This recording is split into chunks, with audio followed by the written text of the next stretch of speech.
porque como yo no soy el administrador, entonces no los puedo manejar. Gracias. Listo, entonces el tema de hoy, aunque ya lo hemos tocado tangencialmente, vamos a ver un poquitico más el símbolo de la serpiente. ¿Qué significa la serpiente en el relato? Ese es básicamente el tema que vamos a tratar hoy. Lo primero es que la serpiente no simboliza al demonio, ¿sí? Que es una mala concepción o una lectura errada del texto, porque digamos que todo el mundo quiere decir, no, la serpiente es el demonio y está, digamos, eso nos ha traído el cine y la televisión y los libros como interpretación, pero en realidad en el relato no es así.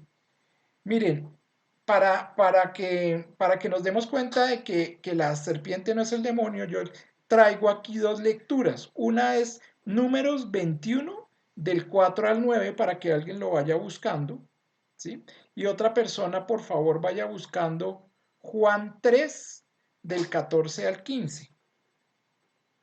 Números 21, del 4 al 9.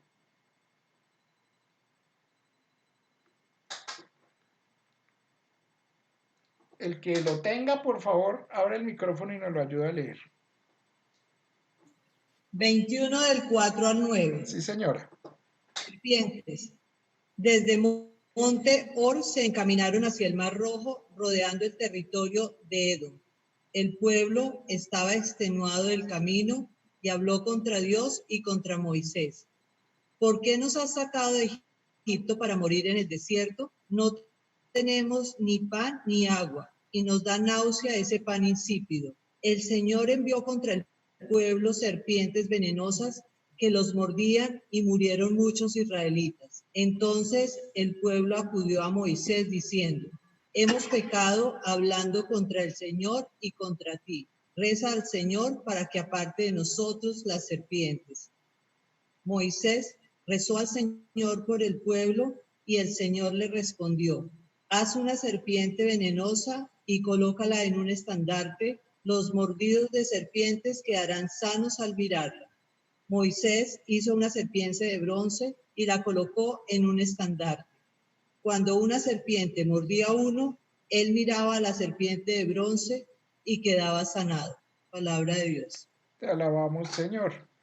Pues miren, aquí el símbolo de la serpiente, la que creó Moisés, pues el relato dice que estaban caminando por el desierto y obviamente el desierto es lleno de serpientes, ¿no es cierto? Y más el desierto por el cual caminaban ellos, que es ahí en la península arábiga, que es famosa por gran cantidad de serpientes porque es una zona muy rocosa, desértica, pero muy rocosa y las serpientes habitan por ahí. Entonces tuvieron la experiencia de que estaban muriéndose muchas personas porque los estaba picando la serpiente. Ellos vieron que eso era como una maldición de Dios, pero pues nosotros ya sabemos que más culpa de ellos por andarse cruzando por ahí entre las piedras y pisando las serpientes. Y el Señor nos ayuda, digamos, le da la mano al pueblo y le dice a Moisés que cree la serpiente, una serpiente en bronce, ¿no? Y esa serpiente en bronce termina salvando al pueblo, ¿sí? A los que los picaban miraban la serpiente en bronce, que es lo que dice el relato, y la serpiente en bronce era, digamos, como la salvadora. Entonces esa serpiente pasó a ser un símbolo de prefiguración de Cristo en la cruz, ¿no es cierto? Porque ahí la serpiente está haciendo, digamos, la labor de salvadoras. Prefiguración quiere decir que es figura, ¿no? Que es figura, es como si fuera. Entonces esa serpiente simboliza a Cristo, sí, pero no simboliza al diablo. Si leemos, ¿alguien ya tiene Juan 3, 14 al 15? Sí, Porfa. bueno, 14. Como Moisés en el desierto levantó la serpiente, así ha de ser levantado el Hijo del Hombre, para que quien crea en él tenga vida eterna. Palabra de Dios. Te alabamos, Señor. Gracias. Miren, ahí es otra forma de mirar que están comparando a Cristo con la serpiente, ¿no es cierto? Y están refiriéndose exactamente al pasaje de Números. ¿sí? Entonces, no, el símbolo de la serpiente en la Biblia no significa el demonio, que es lo que queremos, digamos, matar acá, ¿no es cierto? Listo, ese pedacito queda entendido. Entonces, la serpiente en el... Andresito, Pregunta, Andresito, sí, señor. es que le soy sincero, a mí me queda un poquitico difícil entender esa simbología. Si la serpiente, la Biblia nos dice el uso de esas palabras para convencer a la pareja del paraíso, no entiendo ahí cómo va a simbolizar a Cristo en esa situación. Entiendo que el solo elevarla y voltear a mirarla nos anticipa lo que Jesús va a hacer en la cruz. En este momento para mí yo lo veo difícil, Andresito. Bueno, José, sí, digamos que está muy buena tu pregunta porque uno dice, oiga, sí, pero y además es fea y tiene dos lenguas, ¿no? Y culturalmente nos han sembrado ese, digamos, ese miedo a la serpiente. Entonces, digamos que lo que yo estoy tratando acá de decirles es que la serpiente en la Biblia no significa el demonio. Les di dos ejemplos, Números y Juan, ¿no es cierto? Ahora, vamos a estudiar qué significa la serpiente en el relato, ¿sí? Porque en el relato, como vamos a ver ahorita, la serpiente simboliza la tentación, ¿sí? Ni siquiera simboliza un personaje, ¿sí? Sino simboliza un, un estado, digámoslo así. Entonces, ahora, de que si la serpiente es prefiguración de Cristo en el relato de Números, pues esa es, digamos, una forma de leerlo, ¿sí? Una forma de leerlo, interpretar el símbolo, conociendo números, ¿no? Leyendo solamente el pasaje de números. En el pasaje de Juan, que se refiere también al pasaje de números, dice que Jesús va a ser levantado como la serpiente que levantó Moisés, ¿no es cierto? ¿Sí? Pero digamos que eso es para explicarles a ustedes desde el punto de vista exegético, de exégesis de los textos, que la serpiente no representa al demonio. ¿Se acuerdan que el demonio es el espíritu del mal? ¿No es cierto? Y por lo menos en la Biblia aparece, puede que aparezca el mal con figura de serpiente en algunos lados. ¿Cuándo? Pues cuando empezó a picar a los señores, ¿no? Pero una vez digamos, apareció el símbolo de la serpiente de bronce, ¿no es cierto? Apareció, digamos, la cura a eso. Entonces, digamos que cuando se habla de la serpiente en la Biblia, ¿sí? Especialmente en el Antiguo Testamento, aunque pues el Nuevo Testamento también hay solamente un par de excepciones en el Apocalipsis, ¿sí? No se refiere al demonio, ¿sí? Sino la mayoría de las veces que se habla de la serpiente en la Biblia, ¿sí? No se refiere al espíritu del mal. ¿Listo? Sí, sí, más o menos te... Andresito, Sí, dime, Luisita. Andresito, perdóname, una misma palabra, porque el lenguaje es muy corto de palabras, una misma palabra, un mismo símbolo tiene diferentes significados, así como vimos que mundo en la Biblia tiene 3 significados distintos, la serpiente también y otros más, ¿no? Eso es Sí, muy bien. otra cosa clave que hay que tener en cuenta. Muy bien, Luisita, gracias. Sí, eso también hay que tenerlo en la cabeza, porque es que nosotros, digamos que lo que yo quiero borrar de su cabeza es que la serpiente es solamente el símbolo del demonio en la Biblia. Y eso no es así. ¿Listo? Andrés, Cuéntame, yo pienso que ahí donde dice que elevado la serpiente, elevado y Jesús elevado en la cruz, es que Jesús va al encuentro del Padre también, ¿no? sí, señora. Exacto. No, pues puede ser esa la duda, o no la duda, sino lo que José que no entendía la relación entre elevar la serpiente y que Jesús fuera elevado en la cruz. ¿Sí? También puede ser que va al encuentro de Dios, con Sí, Dios Padre, ¿no? digamos, digamos que gracias Nidia, yo subrayo también ahí que sí, si la serpiente simbolizara el diablo, pues no lo comparaban con Jesús en el relato, ¿no es cierto? Sí, por decirlo al revés, ¿no es cierto? Entonces Para ese es nada, sí. exactamente. ¿Sí queda más o menos claro, José? Los, como decía Judy, los diferentes símbolos de la serpiente. Sí, señor. Tenemos que estar atentos y tratar de identificar cada símbolo. Exactamente. Y acuérdense que diablo y demonio son dos cosas diferentes en la Biblia, que ya lo vimos, ¿no es cierto? Ok, entonces miremos qué significa la serpiente en el relato. Entonces la serpiente en el relato no fue introducida al relato, sino que estaba allí en el jardín, ¿no es cierto? Y no podía faltar porque es necesaria, ¿sí?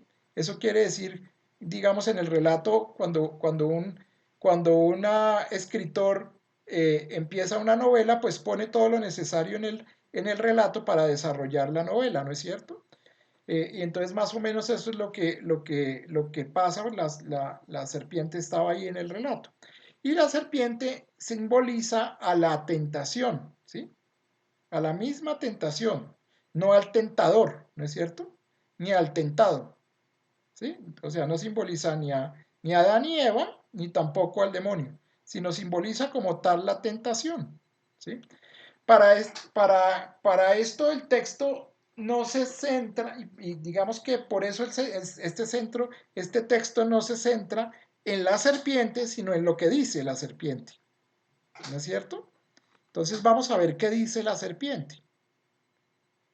Entonces, bueno, hay que aclarar que la tentación no es pecado, ¿sí?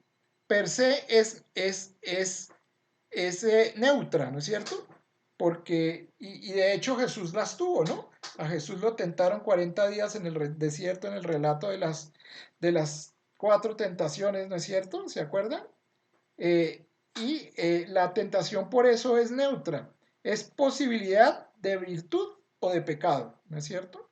Si yo cedo a la tentación, pues estoy convirtiendo esa posibilidad en pecado. Si venzo la tentación, pues entonces lo que estoy es adquiriendo una virtud, ¿no es cierto? Entonces depende de la decisión libre del hombre, depende de vencer o no la tentación. Ese es el significado de la serpiente en el relato. Representa la coexistencia de fuerzas contrarias, ¿sí? Dentro de una tensión dinámica de realización. Miren, el padre Humberto nos decía, el hombre madura y progresa en la medida en que supera lo que le limita y le estorba. ¿Sí? Yo ya les puse el ejemplo del corredor en la pista de obstáculos, que les ponen los obstáculos no para que pierda la carrera, sino para que los supere y gane la carrera, ¿no es cierto? Entonces ese es el sentido, digamos, de las tentaciones. También no hay mérito en ser bueno cuando no se ha tenido la oportunidad de ser malo, ¿sí? Así cuando uno no ha tenido la oportunidad de embarrarla, como dice, oiga, no, tengo la virtud de haber sido bueno. Santos no son los que nunca cayeron, sino los que siempre se levantaron. Uno sabe que es fiel cuando tuvo la oportunidad de ser infiel. Ok, entonces vamos a leer el versículo 15 del capítulo 3 del Génesis para interpretar un poco qué es lo que dice la serpiente, ¿no es cierto? A ver, por favor, alguien que busque el versículo 15 del capítulo 3 y no lo lea. Pongo enemistad entre ti y la mujer, entre tu descendencia y la suya. Ella te herirá la cabeza cuando tú hieras su talón. Ok, Palabra de entonces Dios. entendamos qué quiere decir eso, ¿no es cierto? Pongo enemistad entre ti, ¿sí? Y la mujer. ¿Ti quién es? Ti es Adán y Eva, ¿no es cierto?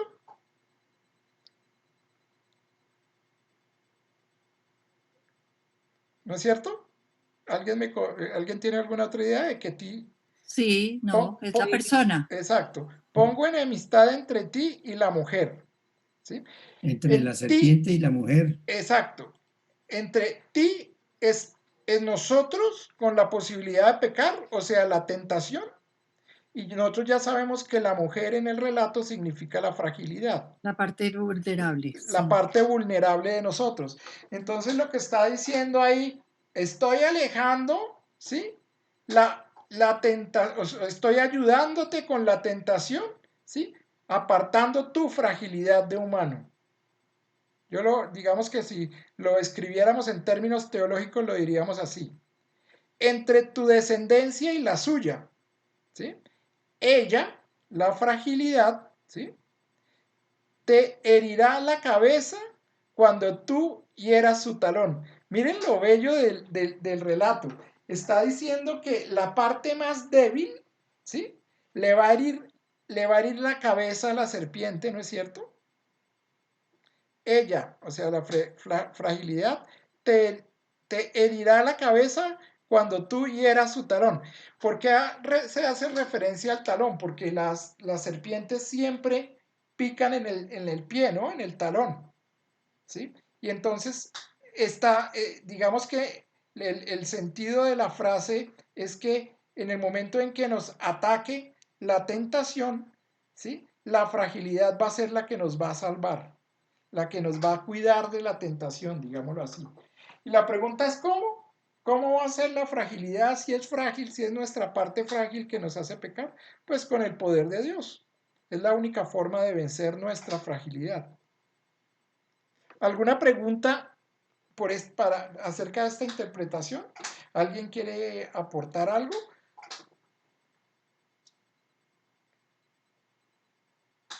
Ok, creo que quedó clara, ¿no es cierto? Porque es que este versículo sí que tiene malas interpretaciones, ¿no? Dice, pongo enemistad entre ti y la mujer. Es como si uno lo lee desde el punto de vista machista, es como si dijera, no, los hombres son los santos, ¿no es cierto? Y las mujeres son las pecadoras, ¿sí? Entre tu descendencia y la suya. Y así se leía por mucho tiempo esta. Y miren la diferencia tan grande que tiene la interpretación, ¿no es cierto? Ok, entonces avancemos. La tentación fundamental del ser humano es la de negar su condición de criatura y creer que es Dios. Eso ya lo vimos la clase pasada, ¿sí? En el fondo este es el fundamento de cualquier pecado. Entonces, ojo, cuando hagan sus exámenes de conciencia, ¿sí? Entonces, miren, porque es que uno siempre tiende a hacer eso, ¿no? Ay, para este pedacito de la vida saquemos a Dios, ¿no? No le paremos muchas bolas, ¿no es cierto? Esto que como que me molesta, no, ¿sí? Y para este otro, sí, sí, tengámoslo aquí en cuenta. Entonces ahí estamos tratando de querer ser dioses, ¿no? Como decíamos en la clase pasada, de fabricarnos un Dios a nuestra medida, ¿sí? En el fondo, este es el fundamento de cualquier pecado, que es el rechazo a Dios, ¿sí? Hagamos lo que se nos dé la gana. Al pecar, el hombre pretende ser su propio Dios, depender de sí mismo, ¿sí? Y eso en los términos psicológicos se llama ser autónomo. O sea, llegar y decirle, Señor, no te metas conmigo, no te metas en mi vida, a mí no me gustan tus normas, ¿sí? En ese momento estoy rompiendo la relación con Dios, ¿sí? Y lo que llaman los psicólogos, cuando uno rompe la relación con alguien, es entrar a ser autónomo. ¿Listo? Ok, avancemos otro poquitico. El hombre cree que si se somete a Dios pierde su libertad. Aquí estamos haciendo un poquito de teología alrededor del relato, ¿no es cierto? El hombre cree que si se somete a Dios pierde su libertad. Por eso dice, no ser teónimo, por eso decide no ser teónomo, ¿sí? Entonces, primero se vuelve autónomo, entonces olvida a Dios y rompe la relación, ¿sí? Y ahora decide no ser teónomo, quiere decir que no se somete a Dios. Teos viene del griego Dios, ¿no es cierto? Y nomos, obediencia. Teónomo significa obediencia a Dios. Entonces, ¿qué pasa? Que el pecado siempre empieza porque nosotros queremos ser autónomos, ¿sí? y decimos de alguna manera, nos decidimos de alguna manera no ser obedientes a Dios, o sea, no ser teónomos, ¿sí? Sino autónomos, o sea, autónomos quiere decir obediencia a sí mismo. La relación del hombre con Dios, acuérdense que eso ya lo vimos, es de dependencia. O sea, el relato nos reveló que la relación que tenemos nosotros con Dios es de absoluta dependencia. Ya lo vimos, sin Dios no se puede vivir, ¿no es cierto? Sin Dios no somos nada, sin Dios no tenemos nada que hacer. Entonces, la relación del hombre con Dios es de dependencia. Y si quieres ser realmente humano, tienes que obedecerle. Eso es lo que digamos, una de las conclusiones de las clases pasadas. Entonces vamos a ver qué significa toda esta jeringonza de ser autónomo y de ser teónomo, ¿no es cierto? Que es, digamos, como una definición psicológica de lo que es el pecado. Entonces, el hombre escoge la autonomía porque pretende seguir siendo libre, ¿no es cierto? Pero en ese ejercicio de ser libre, lo que pasa es que pierde la libertad y cae en otro estado psicológico que se llama la heteronomía. La heteronomía viene de la palabra hetero, que significa lo distinto e inferior a mí, ¿sí? Entonces, ¿qué significa la heteronomía? O sea, cuando el hombre llega y dice, no, yo hago lo que me dé la gana, o sea, ejerzo mi libertad, en ese momento de que ejerzo la libertad, caigo en ser dominado por algo que es distinto a mí e inferior a mí. O sea, heteronomía es la obediencia a lo que es distinto e inferior a mí. Pongamos, eso es una bestialidad, ¿no? Entonces, pongamos un ejemplo, ¿sí? Si yo me dejo dominar de la codicia, ¿no es cierto? Entonces me vuelvo esclavo del dinero. El dinero obviamente es inferior a mí, ¿no es cierto? Y es distinto a mí. Si me dejo dominar por el pecado sexual, ¿no es cierto? Por el libre ejercicio de la sexualidad, ¿sí? Irresponsable, pues es una esclavitud a las hormonas, ¿no? Es una esclavitud química, ¿sí? Entonces, desde ese punto de vista, todo pecado es una idolatría. Es ejercer mi autonomía, ¿no es cierto? Hacer lo que me da la gana. Olvidar que debo ser teónomo, ¿sí? Para vivir en heteronomía. Qué enredo, ¿no es cierto? Pero yo creo que es una forma chévere de sintetizar lo que pasa. Y miren, Andresito, sí, pregunta. mira, yo tengo, o sea, idolatría, o sea, que todo pecado es una idolatría, pero, o sea, ¿qué te digo? No lo entiendo bien. Ok, por qué llegamos a la conclusión de que todo pecado es una idolatría? Porque ya estamos de acuerdo que todo pecado empieza con un ejercicio de mi autonomía, ¿no es cierto? Sí. Ok. Que el pecado continúa porque olvido qué es lo que quiere Dios de mí. Que eso es Ujú. una teonomía, ¿no es cierto? Entonces, empiezo en una autonomía porque me olvido de la teonomía, ¿sí? Y caigo, ¿sí? En que cuando yo caigo en el pecado termina siendo una esclavitud. ¿Estamos de acuerdo hasta ahí? ¿Sí? Es una esclavitud para mí, ¿sí? Y esa esclavitud, la causa de esa esclavitud es que le hago caso o hago idolatría, que eso significa idolatría, ¿sí? Es volver ídolo, ¿sí? A algo que es inferior a mí y distinto a mí, Ok. ¿sí? Entonces por eso se vuelve idolatría. Es como si uno empieza a hablar, oh santo oxígeno, ¿sí? Oh bendito y santo árbol que yo te ama, pero estoy es idolatrando al árbol, ¿no es cierto? Idolatrando al oxígeno, ¿sí? O sea, como lo entiendo, o sea, idolatría quiere decir que, o sea, que yo no puedo con eso, yo no puedo vencer eso, que eso me gana a mí. idolatría Sí, me entiendes, o sea, yo diría que es un poquito más. Es que yo me autoconvenzo de que eso que es distinto e inferior a mí me da la felicidad. ok. ¿Sí? Ujú. Eso es básicamente lo que es la idolatría. O sea, porque es que la gente dice, no, la idolatría es alabar y adorar a otros dioses, ¿no? Bueno, eso es Ujú. idolatría también, pero aquí es que el Dios puede ser cualquier cosa, ¿sí? Allá por lo menos el Dios tiene carácter de Dios en la idolatría religiosa, digámoslo así. Pero Ujú. en el pecado que nosotros cometemos, si nosotros nos damos cuenta que cada vez que pecamos estamos dándole el poder a una cosa que es inferior a mí, distinta a mí, ¿sí? Eso es una bestialidad, ¿no es cierto? Es un contrasentido terrible. Ujú. ¿Sí? ¿Sí queda claro? Ok, listo, sí, gracias. Ok, avanzamos otro poquito. Listo, entonces, el hombre debe vivir su vida en teonomía, ¿sí? La única manera de ser libre es obedeciendo a Dios. Y aquí les traigo el ejemplo de la obediencia a Dios, la Santísima Virgen María.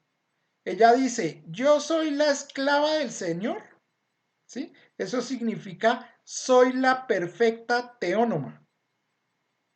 Obediencia a Dios, ¿no es cierto? Y por lo tanto, por ser obediente a Dios, es la que es verdaderamente libre. Acuérdense que el que obedece a Dios, porque somos dependientes de Dios, ¿sí? En vez de caer en uno diría, no, es que caigo, dejo de ser libre, pero resulta que el que obedece a Dios termina siendo más libre, ¿sí? Que los demás. ¿Por qué? Porque está cumpliendo la voluntad de Dios. ¿Se acuerdan cuando hablábamos de la matera? ¿Sí? De la matera y la olla, que si uno decide ser olla, pero fue creado para ser matera, pues terrible, porque entonces va en contra de la voluntad del creador y no me realizo. ¿Sí? Puede que termine de vivir, pero termino viviendo pues un infierno. Hasta ahí queda claro, el hombre debe vivir su vida en teonomía. Al ejemplo de la Santísima Virgen, que es la perfecta teónoma, ¿sí? Y lo que nos garantiza eso es que vamos a vivir verdaderamente libres. Miren, reflexionemos un poquitico al lado de eso, dándose de libre, ¿sí? Los muchachos y las personas que caen en los vicios o que caen en este ejemplo en la esclavitud de la droga, ¿sí? De la prostitución o del alcohol, ¿sí? Eh, eh, digamos, ellos en su ejercicio de la libertad dicen, ah, no, yo hago lo que quiera con mi cuerpo, me meto este cacho de marihuana, ¿sí? Yo hago lo que quiera con mi cuerpo, me acuesto con todas las mujeres que yo quiera y les pago fuera de eso, ¿no es cierto? Y también dándonos las de libres resolvemos hacerle el juego a un vicio como el alcoholismo, que es terrible también, ¿no es cierto? Y en ese momento lo que estamos haciendo es que nos despersonalizamos y nos convertimos, como dice el padre Humberto, en una caca, porque todos hemos visto lo bajo que se cae cuando se llega al fondo de una adicción. Todos hemos visto que las adicciones al final terminan siendo pues la degradación del hombre, la despersonalización completa del hombre y una esclavitud por siempre, o sea, casi que es el infierno completo, ¿no es cierto? No ser, ¿qué? Perdón, ser libre no es hacer lo que se me da la gana, ser libre es ser lo que Dios quiere que sea.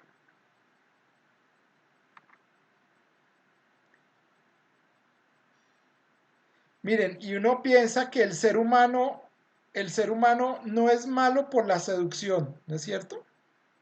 Eso es mentira, o sea, nadie nos hace malos, aunque nosotros tenemos tendencias, ¿se acuerda que habíamos adquiridas durante nuestra vida y también tenemos tendencias heredadas que de alguna manera nos presentan la tentación? En realidad, ser malo es hacerle el juego a esas tendencias, ¿no es cierto? O sea que nosotros, en el fondo, ¿sí? Con algún sentido, digamos, de responsabilidad, somos responsables de ser malos, si queremos, si somos malos, o de hacer lo que es malo, ¿sí? En algún momento yo no puedo decir, oiga, no, es que yo abandoné a mi hijo porque tengo un trauma que me causó mi papá, porque me pegaba cuando yo era chiquito, ¿sí? Y entonces por eso yo abandono a mi hijo porque mi papá me pegaba. Eso tiene, digamos, patologías de realidad, o sea, es real en cuanto a un estudio patológico y psicológico. Pero finalmente el que toma la decisión de abandonar al hijo, ¿sí? Fue el que comete ese pecado, ¿sí? Entonces, digamos que los condicionamientos no nos excusan, ¿sí?, de haber actuado mal. Y ahora vamos a hablar un poquitico más de ese tema. ¿Listo? Entonces, la serpiente encarna una parte desconocida de nosotros mismos, ¿sí? Que son nuestras propias tentaciones. Cada uno de nosotros, en el fondo, ¿sí?, sabemos cuál es nuestra mujer, ¿no es cierto? ¿Cuál es nuestra debilidad? ¿Cuál es nuestra fragilidad? ¿Sí? Y tenemos que reconocerlas, conocerlas, reconocerlas y aceptarlas, ¿sí? Para que, no porque nosotros seamos santos ni porque queramos hacerlo, sino porque en realidad el Señor nos ayude y le pedimos que nos ayude, podamos vencer nuestras propias tentaciones. Los pecados no son los actos. Oigan esto. Los pecados no son los actos, sino las actitudes que producen los actos. Sí, acordémonos que el pecado es ruptura de la relación con Dios. Sí, no caída. O sea, nadie me hace caer. El que vaya y diga, no, es que el diablo es puerco y me hizo caer, no, pues está mintiendo. Perdón un segundito. Alexa, prende la luz del estudio. Está oscurísimo. Ok, entonces, los pecados no son los actos, sino las actitudes. ¿Entienden eso o quieren que lo expliquemos un poquitico? Explícalo, Ok, porfa. ok, entonces, voy a explicarlo con un ejemplo. Ustedes dejan encima de un escritorio un fajo de billetes de 1.000.000 de pesos, ¿sí? Y pasa una persona, ¿sí?, cualquiera que ustedes no conocen, podrían ser ustedes mismos o un amigo de ustedes, y mira el 1.000.000 de pesos y tiene la tentación de robárselos, ¿no es cierto? Y de alguna manera decide tomarlos, ¿sí? Entonces la pregunta es, ¿desde cuándo pecó esa persona? ¿Desde que tomó los billetes? ¿O desde que empezó, uy, si me los llevo, no sé qué, muestre a ver si me los llevo, que nadie me vea, ¿sí? Muestre, me los estoy Desde metiendo la al bolsillo, ya me tentación, los metí, me los llevé.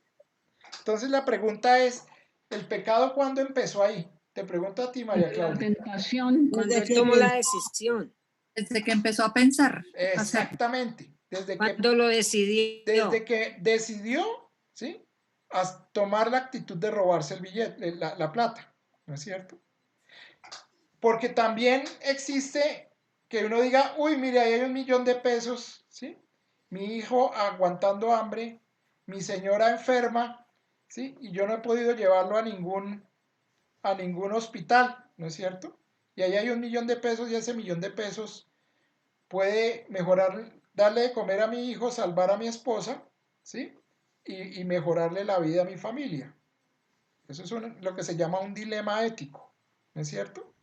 Entonces, uno piensa, miércoles, me lo robo y le doy la mejoría a mis problemas, ¿sí?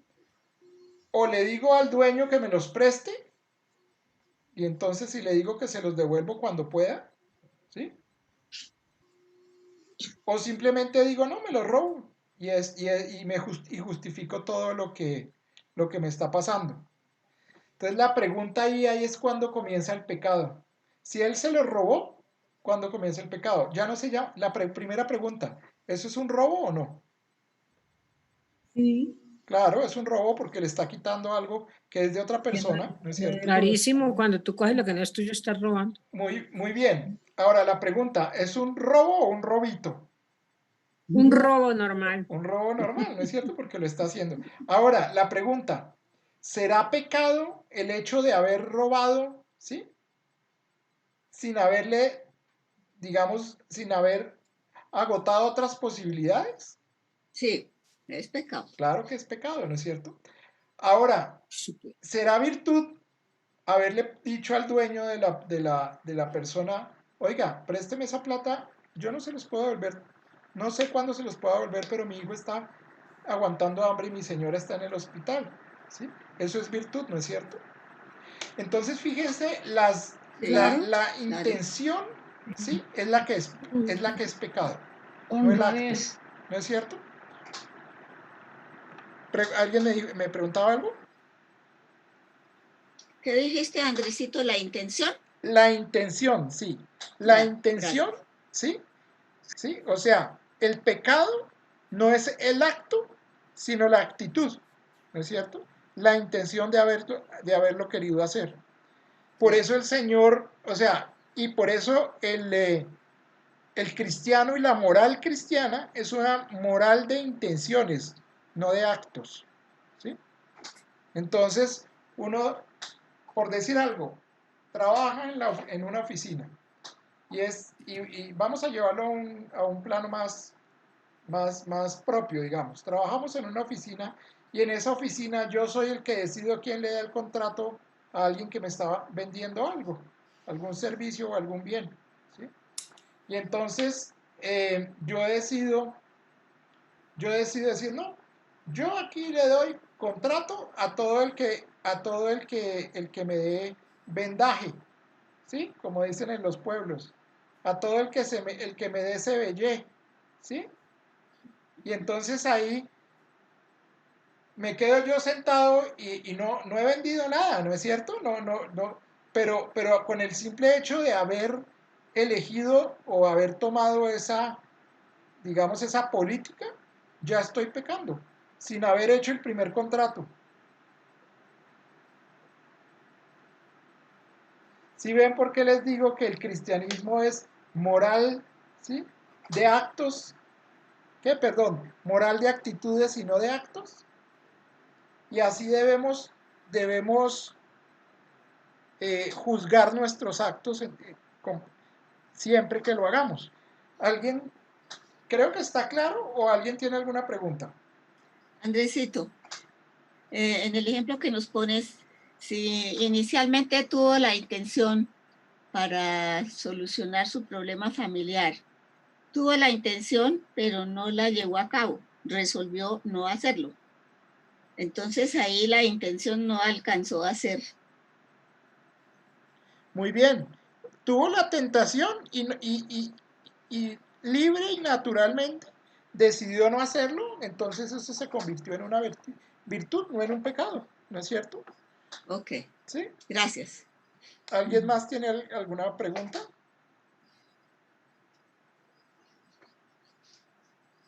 Bueno, ¿avanzamos? Andresito, por Sí, favor, José. la última frase que dijiste que el cristiano, ¿qué es el cristiano? Ok, muy bien. La moral cristiana, ¿no es cierto? Es moral de actitudes, no de actos. Jesús dice, basta con que tú desees a una mujer, ¿sí? Y más bien que te corten la mano, que te saquen el ojo, que te corten la piedra, que la pierna, antes de pecar, ¿no es cierto? Ahí lo está diciendo muy claro el Señor, ¿no? Nuestra moral es una moral de actitudes, ¿sí? Si yo me la paso por la calle deseando a todas las mujeres que se me cruzan por la cara, ¿sí? Pues entonces, caramba, estoy pecando, ¿sí? Y eso además puede convertirse en una patología Pero y puede iniciamos el llegar... párrafo diciendo que la tentación no era pecado. ¿Perdón? Iniciamos en alguna parte de la charla que la tentación no es pecado. Exacto, sí, pero estamos acá consintiendo, ¿sí? Volviendo sistemático ese hecho de que ando deseando a todas las mujeres, bueno, yo puedo decir, oye, Señor, gracias por la belleza en esta mujer, ¿no es cierto? Y no tener una mala actitud o, o una forma de actitud mala ante eso, ¿sí? Y está bien, pero si yo digo, uy, es que está buena, es que esta noche no sé qué, y y todo, y con la otra que se me cruza lo mismo, entonces se vuelve en algo que es radical en mi forma de pensar y de ser, ¿no es cierto? Y que de Sí, alguna señor. manera me está esclavizando y pues por eso es que termina en eso, por eso es que terminan los hombres siendo violadores y bueno, y todas los pecados capitales, ¿no es cierto? Así es, Andresito. Muchas gracias. Listo.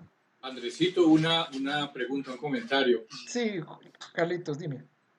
Gracias. Mira, a mí me cuesta un poco de trabajo en ocasiones el tema de la interpretación o la simbología. Me parece que es un tema complejo, difícil en algunos casos más que en otros, y esa interpretación para mí es algo difícil en algunos textos, o en muchos de ellos, la verdad sea dicha.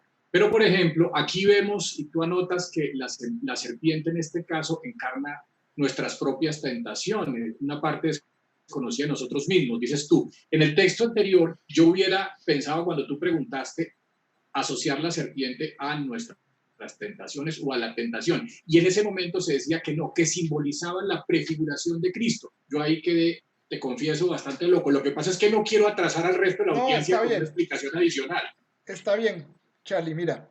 El tema es que nosotros tenemos metidos en la cabeza que cuando aparece la serpiente en cualquier relato de la Biblia significa el mal, ¿sí? Y resulta que la serpiente tiene muchos símbolos dependiendo del libro donde se escribió y de la intención. Y normalmente la serpiente, ¿sí? Y les di el ejemplo ahora al principio, de pronto era que no habías llegado, les di el ejemplo de dos textos donde la serpiente es, en uno, prefiguración de Jesucristo, y en el otro... No, yo oí eso, yo oí el de los números y el de Juan. Yo lo alcancé a oír, pero con todos esos dos textos, te confieso que ahí me costó trabajo y con esto, pues obviamente que me confundí aún más. Entiendo, tal vez Judy decía hace un momento que por la misma escasez o la precariedad que hay del vocabulario, una palabra o un símbolo puede tener muchas definiciones o muchas sí, mucha definición, mucho querer. Mucha interpretación. Entonces, mucha interpretación, eso lo entendí, pero no, o sea, no hubiera, con todo y partiendo de esa premisa, no hubiera asociado jamás, yo solo leyendo un texto de la Biblia, hubiera asociado la serpiente a la prefiguración de Cristo. O sea, para mí es como el antagonista más que otra cosa.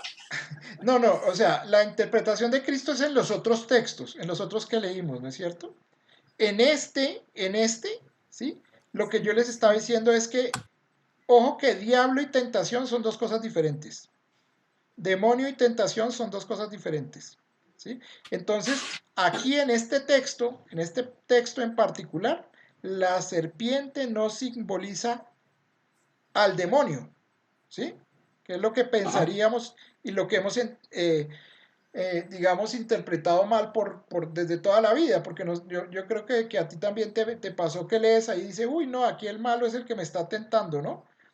Resulta que, pues claro, estos textos los han estudiado con una ciencia que se llama la semiótica y han hecho un análisis de crítica textual que es un análisis literario en el lenguaje en el que fue escrito y llegaron a la conclusión que el símbolo de la serpiente en este texto significa la tentación, no significa la personificación del mal, o sea, una persona, ¿sí? Que en este caso sería el demonio, sino significa la tentación. ¿Por qué? Pues yo les expliqué, porque estaba ahí, ¿sí? Entonces, estaba ahí, lo importante no es la serpiente misma, sino lo que dice la serpiente, ¿sí? Y con esa conclusión llegaron los que estudiaron con esas ciencias estos textos a que lo que significa la serpiente en este texto es la tentación. Sí, no es tan fácil, yo estoy de acuerdo contigo. Estoy de acuerdo contigo, Pero bueno, pero que- digamos que... Andresito, perdóname, Dime. en el libro de los números, en el otro que leíamos, la serpiente, la misma serpiente, es símbolo de salud. Y de hecho, por eso el símbolo que usan los médicos también tiene una serpiente, Ah, muy símbolo de bien. salud. Entonces, depende en qué contexto y desde qué lenguaje y el fin, la finalidad, una misma palabra tiene diferentes significados. Pero en la Biblia que nosotros tenemos, en la parte de abajo, es clave leerla porque ahí explica muy bien a qué se refiere cada uno de esos símbolos. Muy bien, Luisita, muchas gracias. Sí, cuando uno no tiene un exégeta, que un semiólogo al lado y nadie, pues toca valerse de ese tipo de cosas, ¿no? Los que tienen la Biblia de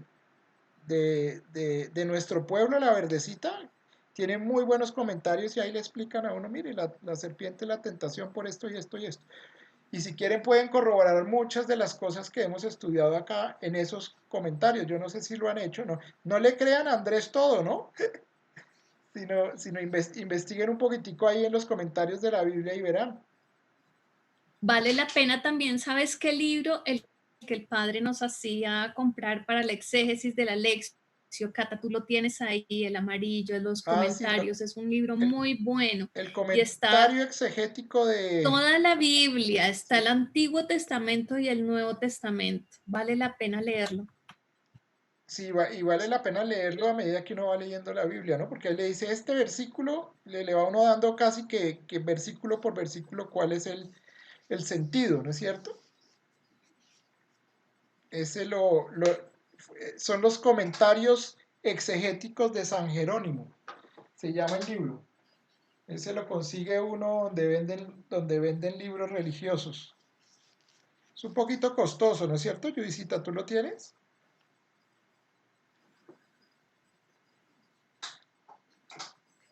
Se retiró. Ajá, y sí, se nos perdió. De pronto fue a buscarlo. Pero sí, es un libro que vale como 80, 100 mil pesos, es más bien. Mírelo, ahí está. ¿Sí lo trajiste? Ese, sí. Ese es costosito, ¿no es cierto, Judy? Prende el micrófono. Comentarios exegéticos, ¿qué más, Andresito? Por ahí unos 80. 80 o 100 mil pesos, más o menos. En El verbo divino. En el verbo divino. Comentarios a la Biblia litúrgica se llama. Y ese lo escribió...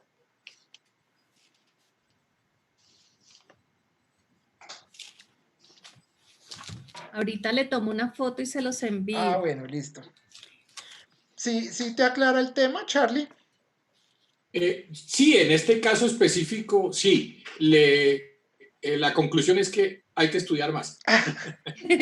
Es que la ventaja es que está en el mismo orden de la Biblia. Sí. Entonces uno busca el que corresponde. Nosotros lo estudiamos para hacer la lección divina de cada día.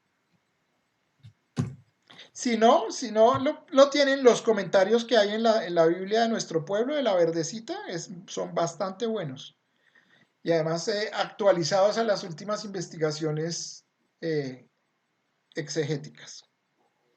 Bueno, ¿seguimos? Andresito, tengo una Dime, Olguita. solicitud de recordéis. Dime. Ya tú en otras oportunidades nos habías explicado la diferencia entre diablo y demonio y en ese momento la entendí, pero te confieso que ahorita ya no lo tengo muy claro. No te preocupes, Olguita, que en la Biblia hay dos términos para referirse al mal. Uno es diablo, ¿sí? Diablo viene del griego de la palabra diabolo, ¿sí? Y significa desunión. Y diablo, la palabra diablo en griego significa el que desune, ¿sí? El que separa las voluntades. Desde ese punto de vista, cualquiera de nosotros, ¿sí? Podemos ser diablo, ¿sí? Ya. Ahora, demonio es el espíritu del mal, ¿sí? Es la personificación del mal, es una persona del mal. Entonces, nosotros, pues, a no ser que no le apuntemos, pues no somos demonios, ¿sí? Entonces, en algún momento podemos llegar a ser diablos, pero no demonios, porque no le vamos a apuntar esa vaina, ¿no? No. Entonces, ahora, ¿te acuerdas que Pedro le dice, que Jesús le dice a Pedro, apártate de mí, Satanás, ¿no es cierto? Ahí, ¿a cuál de los dos términos se está refiriendo? Exacto, entonces Satanás, después de la invasión persa, es un sinónimo del idioma persa de la palabra diablo, ¿sí? O sea, Satanás y diablo significan lo mismo. Entonces, por eso Jesús le dijo a Pedro, apártate de mí, el que desune, ¿no? No el espíritu del mal, porque Pedro pues no era un demonio, ¿no? Andresito, Sí, dime. pero Satanás en el Apocalipsis significa el acusador. El acusador, sí. Sí, pero digamos que la palabra, el origen de la palabra es de persa y significa exactamente lo mismo que diablo. Sí, diabolía. Sí, división. diabolía, exactamente. Gracias, Luz Alba. Bueno, entonces sí quedó claro, Olguita. Sí, gracias. Entonces, es importantísimo cuando uno lee la Biblia entender cuándo se refiere al demonio y cuándo se refiere al diablo, ¿no es cierto? Ok, entonces gracias. íbamos diciendo que la moral cristiana es de actitudes y no de actos, ¿sí? Y sí, pusimos unos ejemplos. Y con eso terminamos la clase de hoy, ¿sí? Oh, qué rápido fue. Qué rápido fue, es que ustedes son muy aventajados, son muy pilos. Bueno, digamos que chévere haber terminado la clase de hoy, pero ¿qué es lo que sacamos? ¿Qué es lo que sacamos como conclusión de lo que hemos visto? Digamos, ya decimos que no, la caída no fue caída, no fue que no, porque caída es sinónimo de que me tumbaron, ¿no? ¿Sí? Sino la caída es me caí, ¿sí?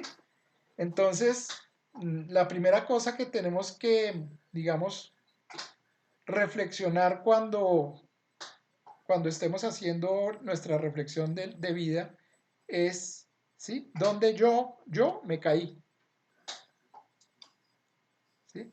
Y donde yo me caí es donde ejercí la libertad para apartarme de Dios y para ser autónomo. También tenemos que pensar mucho en nuestra reflexión cuando somos autónomos, porque nosotros a veces somos autónomos, como se los dije, para lo que nos conviene. ¿Sí? Sacamos a Dios de muchas de nuestras decisiones en la vida.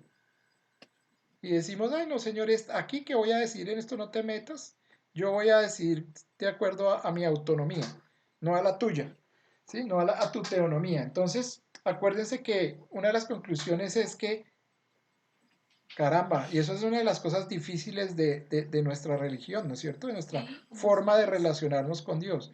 Es que tenemos que ser teónomos porque somos dependientes de Dios. Y me sale que mi transacción fue rechazada. ¿No es cierto? Dice, excede máximo monto diario. Esa es básicamente, para pagos PSE. digamos, como otra conclusión. Yo no sé qué conclusión.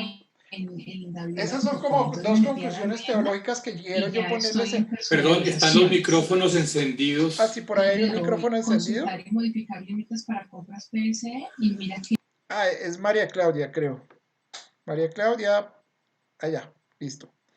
Entonces, pues yo los voy a invitar a que, como nos quedan como 10 minuticos, reflexionemos. No, yo no estaba hablando nada de eso. Ah, no, pues se oía como tu voz, qué pena. No, yo no soy. Ah, bueno. Bueno, pero ya lo logramos. Que reflexionemos un poquitico acá y miremos qué nos dijo, ¿sí? Este capítulo 3 del Génesis. O sea, cuál fue la gran conclusión que tocó en mi vida, qué me ha hecho cambiar en mi forma de pensar, qué quiere Dios que yo cambie si lo quieren decir, ¿no es cierto? Porque eso puede alimentarnos a todos, ¿no es cierto? Entonces, el que quiera puede tomarse la palabra.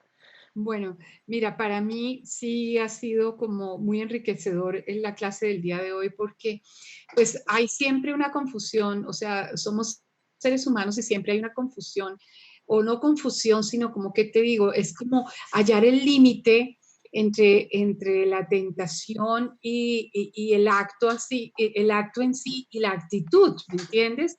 Entonces uno como que no, ¿qué te digo? como ser humano y en diferentes situaciones de la vida, uno dice, ay Dios mío, sí, tengo esta tentación, pero si no caigo en ella, o sea, o si caí o si no caí, pero esto de las actitudes le aclara a uno mucho más, mejor dicho, es ya como ¿qué te digo? Un entendimiento mucho más profundo de lo que es caer en la tentación y de lo que es pecar. A mí me pasó eso en esta clase. Muy bien, María Claudia, muchas gracias. Sí, eso es verdad. Eso de que dice la iglesia de la concupiscencia es exactamente eso, ¿no? Es consentir y consentir y consentir, ¿sí? Hasta caer. Y el hecho de consentir y consentir ya es pecado. Exacto, o sea, uno piensa que si no, o sea, que si el acto no se da, mejor dicho, si uno no hace las cosas, no está pecando. Y resulta que sí, solamente con la actitud ya, solamente, o sea, sí está pecando realmente. Con la decisión que tomó, ¿no? Porque es una actitud que viene detrás de una decisión. Gracias, María Claudia. ¿Alguien más quiere? Ok. Pues Andresito, yo observo en esto algo que me llama la atención y tiene que ver con la libertad, y es entendida como lo que Dios quiere que seamos. Y eso pues va alineado con lo que nos has comentado desde el principio de la dependencia, que somos dependientes y al mismo tiempo debemos ser obedientes, y eso nos hace libres, ¿sí? Y es hacer lo que queramos. Sin embargo, hay algunas frases, se me ocurre recordar en este instante una de las muchas que dijiste esta tarde. Por ejemplo, que son de las que me generan a mí un poquito a veces de confusión cuando paso rápido y oigo rápido la explicación. Esta de que santos no son los que nunca cayeron, sino los que se levantaron. Entonces yo digo, esos que nunca cayeron, entonces el mérito es como mal calificado.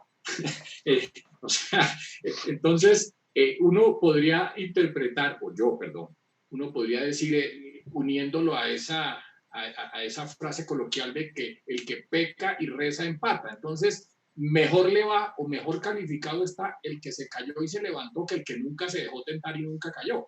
Ahí ese tipo de explicaciones a mí a veces me cuestan un poquito de trabajo asimilarlas como deben ser, y eso es lo que entiendo. Sí, no, bien, muy buena la pregunta, porque pues en realidad el contexto de esa frase es en el contexto del arrepentimiento, ¿no es cierto? Porque yo puedo caer y caer y caer y caer y no arrepentirme. Entonces, digamos que lo malo no está en caer, ¿sí? Digamos, lo malo es no arrepentirme, porque nosotros de alguna manera somos imperfectos, y por más que queramos mucho pues, el único que nos salva de pecar es el Señor, ¿no? El Espíritu Santo, que nos va iluminando y nos va diciendo por dónde son las cosas y nos va aclarando de alguna manera. Pero Dios mío, o sea, todos hemos caído, y lo importante de caerse es arrepentirse. Y arrepentirse de corazón, ¿no? No arrepentirse por miedo, sino un arrepentimiento positivo, un arrepentimiento que me lleve a ser mejor después de que me levante. Digamos que sí, la frase uno la lee así por encimita y dice, no, entonces pequemos, aporriémonos harto que contra el piso, que al final pues voy y me arrepiento, ¿no? Pero no, el sentido es más al sentido del arrepentimiento. ¿Alguien más quiere? Sí, Andrés, yo también pienso que es muy fácil caer, lo difícil es poderse levantar, ¿cierto? Para mí el pecado es como el abuso de la libertad que Dios nos ha dado. Entonces eso es lo que tenemos que tener, hacer la diferencia, la libertad que Dios nos dio y el libertinaje, ¿cierto?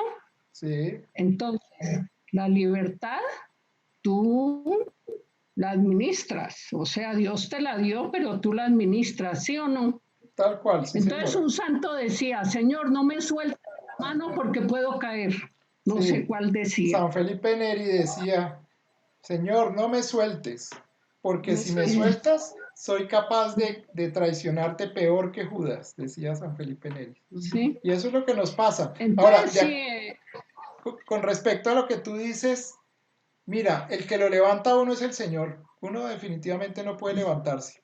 Uno, lo único que Ah, sí, necesita para eso es arrepentimiento de corazón. sí, total, Y total, de definitivamente el acuerdo. que lo levanta a uno es el Señor. Ujú. ¿Alguien más quiere compartirnos algo que el Señor le haya inspirado?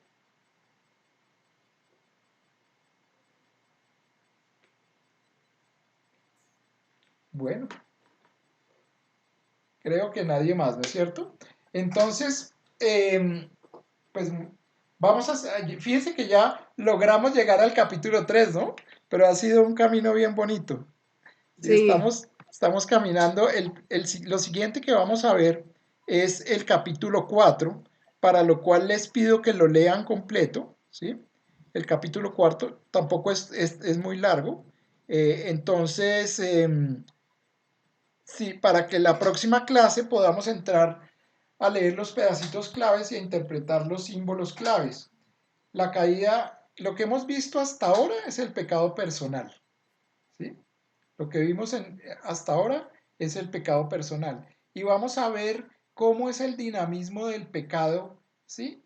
Familiar, que es el que está representado en el tema, en el capítulo 4, que es Caín y Abel. Entonces vamos a ver un poco también cómo el pecado personal pues puede pasar a la familia, ¿sí? Y cómo afecta a la familia. Y ese desde el punto de vista de la voluntad de Dios, del querer de Dios en eso, ¿sí? Entonces es como un profetismo del pecado familiar que nos da el texto, ¿sí? Pero lo más bonito de eso es una forma de, digamos, de renovar la relación familiar con Dios,